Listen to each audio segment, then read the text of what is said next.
Bonsoir à tous. L'invité de l'entretien du jour est malien, il est journaliste, il est directeur de publication de La Voix du Mali. Thiambel Guimbayara, bonsoir. Bonsoir. Merci d'avoir accepté notre invitation et merci d'être revenu nous voir dans l'entretien du jour. Ces derniers temps, on parle beaucoup de votre pays, le Mali, et de la recrudescence des attaques contre les forces internationales. Qu'est-ce que ça nous dit de votre pays ?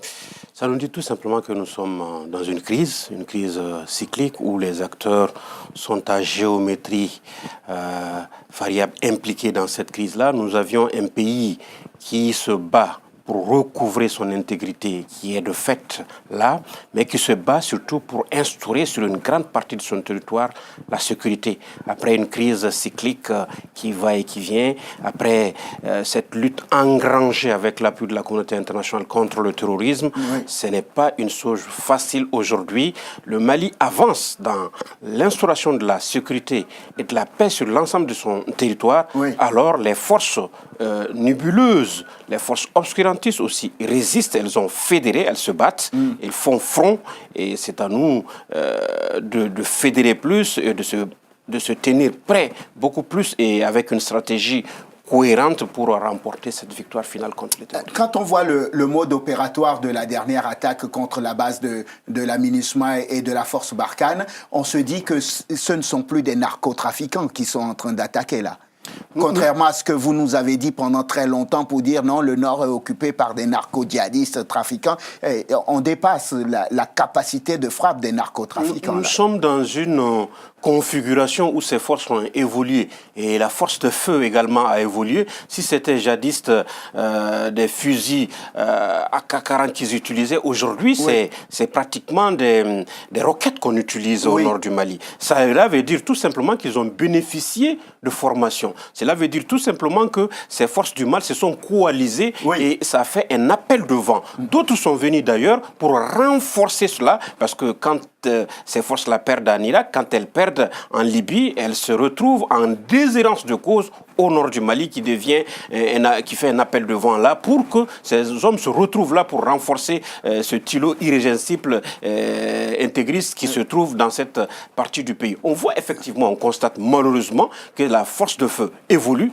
En même temps, la lutte, la résistance se précise et cela fait suite surtout à une offensive au centre et à une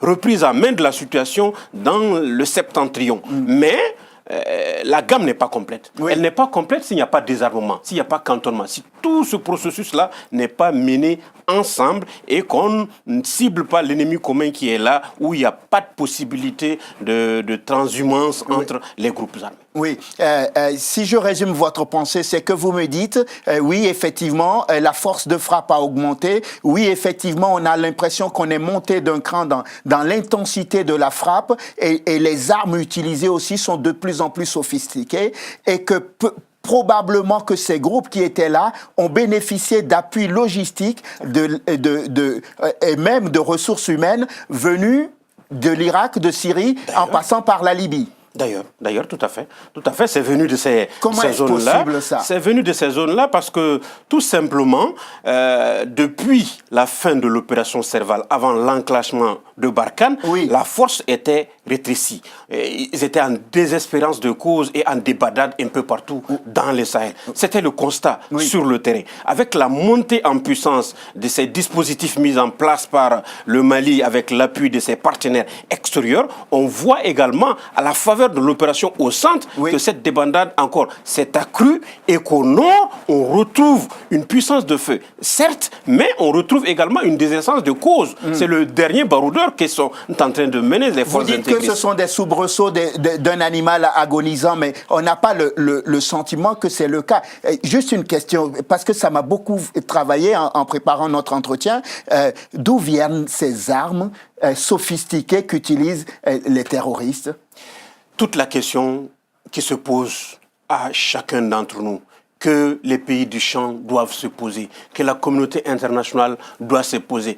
Comment est-ce que, malgré ces opérations, malgré la présence de l'AMINUSMA, de Barkhane, du G5 Sahel, des forces armées maliennes, comment est-ce que possible que ces terroristes, ces intégristes puissent encore s'approvisionner et puissent monter en puissance si cela ne cache que des complicités. Et quelles sont ces complicités-là? Il faut les traquer jusqu'aux dernières ressources et les combattre. Il faut combattre la filière financière de ces réseaux-là. Il faut combattre la filière militaire qui alimente ces réseaux-là. Il faut s'organiser au-delà de ce qu'on voit avec les pays du champ. Et là, ça interpelle clairement les pays du G5 Sahel, ça interpelle la Mauritanie, ça interpelle l'Algérie qui ne fait pas partie de ce G5 Sahel-là, mais qui est unanime pour accompagner le Mali dans ce processus de paix. Ça interpelle tous ces hommes-là et ces femmes. La communauté internationale qui intervient dans le septentrion malien, ça nous interpelle tous pour pouvoir jugler ce mal-là et le sortir hors de Mali. Finalement, qu'on le veuille ou non, cet échec, on va l'appeler comme ça, de sécurisation du Mali, c'est à imputer au président Ibrahim Boubacar Keïta. Cette difficulté de sécuriser l'ensemble du territoire malien résulte d'une crise qui ne serait la responsabilité de l'État. Et là, l'État est responsable, le pays, l'État est responsable, le président de la République est responsable de la sécurité de tous les Maliens, mais dans un contexte normal. Nous sommes dans un contexte anormal où une guerre asymétrique est menée au peuple malien, aux forces armées maliennes. Chaque jour qui passe, un soldat malien tombe sur le front. D'armée qui était en repli tactique, aujourd'hui c'est une armée qui attaque, qui fait des offensives, qui fait des opérations, qui monte en puissance. Mais cela ne suffit pas. Malgré l'implication de Barkhane, malgré l'implication de la MINUSMA et du G5 Sahel, il faut aller au-delà. Il faut du temps, il faut des moyens, il faut mener à bout cette guerre-là parce que quand Paris n'arrive pas à faire face au terrorisme en un clin d'œil, que Londres n'arrive pas à le faire, que Washington n'arrive pas à le faire, il ne faut pas demander à un pays comme le Mali d'arriver à juguler ce mal-là en un clin d'œil. C'est trop facile, non, finalement, de dire, regardez, chez mon voisin, ça brûle tous les jours, et ne comparez pas mon incapacité à gérer ma maison à ce qui se fait à côté. Non, ça aurait été facile si il n'y avait pas d'effort. Ça aurait été cela si il n'y avait pas de travail de fond. Les forces armées maliennes font un travail de terrain aujourd'hui, vont traquer les intégristes, les rebelles, les islamistes dans leur tréfonds, dans leur bastion. Ils vont les chercher, on les arrête, on fait des opérations. MINUSMA, Barkhane s'engagent, se battent. Mais tout cela n'est pas dans une mesure cohérente de cette sorte que il y ait un résultat. Le G5 Sahel coopère très bien avec l'État malien. La MINUSMA est en difficulté par rapport aujourd'hui à l'ensemble du Mali. Peut-être qu'ils ne sont pas orientés là où ils doivent être pour aider dans un plan général de lutte contre le terrorisme. Ça, c'est une question qu'il faut poser. Et ça, c'est la responsabilité de l'État et de la coopération internationale, de la MINUSMA des Nations Unies. Vous la posez très bien, cette question. Si je lis entre les lignes, ce que vous n'osez pas me dire, c'est que la lutte contre le terrorisme et contre l'insécurité, les groupes armés dans le Nord et maintenant un peu au centre, est peut-être due, l'inefficacité de la lutte est peut-être due à une lutte désordonnée. C'est ça que vous êtes en train de dire ? C'est plus que dû à cela ou à ces multiples acteurs qui interviennent sur un même terrain sans coordination réelle. Si, avec le G5 Sahel, on sent bien que les frontières sont délimitées, c'est 50 km de chaque frontière de part et d'autre, et qu'il y a 3 fuseaux et que ces fuseaux interviennent de façon coordonnée et concordonnée, et que Barkhane supplie ce dispositif-là d'une certaine façon, et qu'il est accompagné par les mouvements de l'armée malienne à l'intérieur, comme de l'armée mauritanienne, de l'armée nigérienne et de l'armée tchadienne ailleurs. Donc, ce dispositif doit être complété par la MINUSMA qui ne doit pas faire que du social. Malgré le vote de... La MINUSMA est une force de paix. C'est une force de paix certainement, mais en temps de guerre, elle doit revoir son dispositif. Quand elle est attaquée, comme c'est le cas aujourd'hui, elle ne peut pas rester en dehors, rester attendre dans son camp qu'elle soit attaquée perpétuellement. Et cela n'est pas aussi sa mission. Il y a quelque chose qui m'a échappé tout à l'heure. Vous parliez de complicité. Évidemment, il faut de l'argent pour acheter des armes.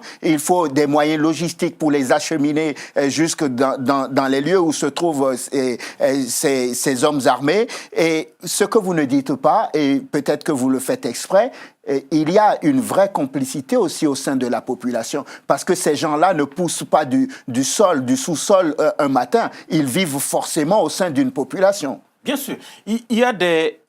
Le recrutement se fait sur une base de paupérisation croissante de cette population-là. Le recrutement se fait sur un nid de pauvreté, de difficulté. Mais cela se combat par la sensibilisation. Cela se combat parce qu'il y a une sensibilisation forte aujourd'hui par rapport au centre, pour ne parler que de ce cas-là. Les populations, les grandes associations, Djina Dogon, Tapital Poulakou et autres associations se sont mises ensemble pour aller sensibiliser sur le terrain. Oui. C'est un conflit local, un conflit qui est en train de dégénérer, oui, avec l'appel du vent et l'implication de ces forces djihadistes. C'est vrai qu'il y a un terreau de pauvreté qui accroît cela, qui peut permettre à une telle purification, mais notre sécurité est notre affaire et ce combat-là se mène au plan militaire, au plan social, par le dialogue. L'accord de paix est là pour le notifier, mais aussi dans une progression avec la mise en place du mécanisme opérationnel, le MOC, dans toutes ces instances, avec le désarmement, le cantonnement. On finira par voir le bout du tunnel si toutes ces actions juxtaposées se font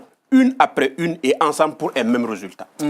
Tiamel Guimbayara, il ne vous aura pas échappé que les dernières attaques arrivent quelques semaines après la grande opération de communication du Premier ministre Soumaïla Boubèye-Maïga qui s'était rendu dans le Nord en grande pompe, suivi des caméras pour montrer que le pays était déterminé à reprendre sa sécurité en main. Finalement, c'est un fiasco.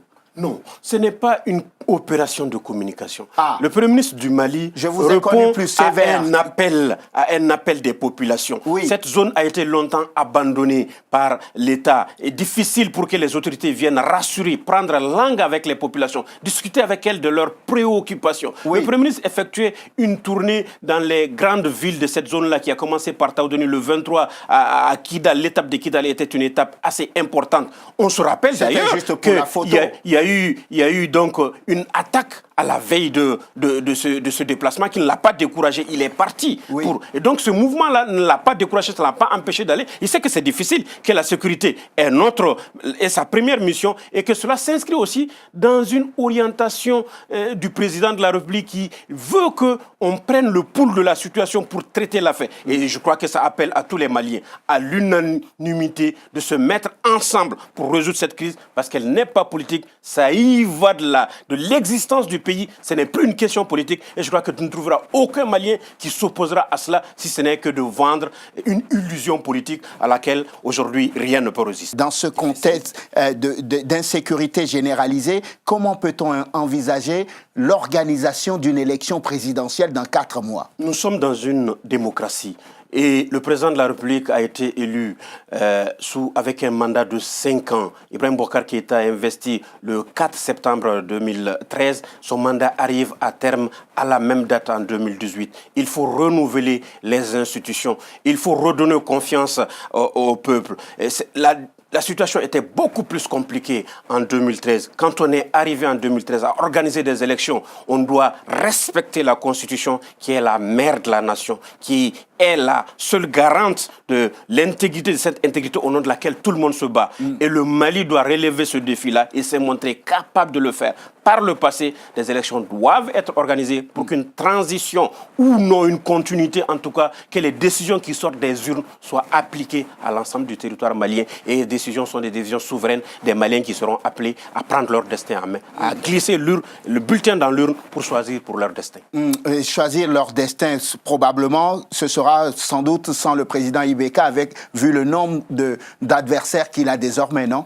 La réponse appartient au peuple malien. Nous sommes inscrits dans un processus, il y a une loi électorale qui est votée. À la fin de ce mois, la CMP, la convergence du parti présidentiel, appellera à la candidature du président de la République, son Excellence Ibrahim Boubacar Keïta. Et cet appel s'est fait par plusieurs associations et plusieurs membres de la société civile qui se lèvent pour faire cet appel-là. Mais la décision lui revient. Il revient à lui seul de vouloir briguer un second mandat et d'engager la continuité de cet effort-là qui est là. Parce que dans la lutte contre la sécurité, dans la restauration de l'honneur et de la dignité du Malien, dans la reconstruction d'une armée républicaine, c'est une tâche de longue haleine, une tâche qu'il a commencée et que le peuple souhaite qu'il continue sur l'assentiment des Maliens qui seront appelés aux urnes. Leur choix est le dernier choix et la référence serait ce qu'ils auront voulu. Les 6 millions de Maliens qui seront appelés le 29 juillet à choisir leur président ont le dernier mot pour la continuité et pour l'issue du processus, pour l'avenir du Mali. Et vous, Tiambel Guimbayara, vous dites que Ibeka est le seul homme de la situation?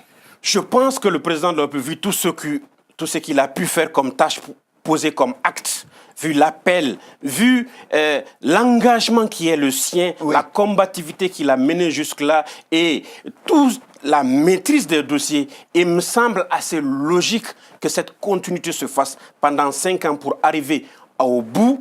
De toutes les façons, nous serons confrontés à une transition politique. Cette génération des militants des années 60 est appelée à partir. Elle doit passer la main à une nouvelle génération. Mais faudrait-il que cette nouvelle génération s'intéresse aux dossiers, qu'elle prenne à bras le corps les dossiers du pays, qu'elle s'exerce et qu'elle se prépare pour venir. Parce que rien n'est donné, rien n'est gratuit, rien n'est sauf sur un plateau d'argent. Il faut aller le chercher, il faut se battre pour cela. Tiambel Guimbayara, merci. Journaliste, directeur de publication de La Voix du Mali, merci d'être venu dans l'entretien du jour nous parler du Mali et des perspectives de la prochaine présidentielle, de l'insécurité aussi et de la façon de faire face à cette insécurité et à la lutte pour garder l'intégrité de votre pays, le Mali. Merci à vous de nous avoir suivis. Je vous souhaite de passer une excellente suite de programmes, évidemment sur Télé Sud. On se retrouve demain pour un nouveau numéro de l'entretien du jour. D'ici là, portez-vous bien. À demain.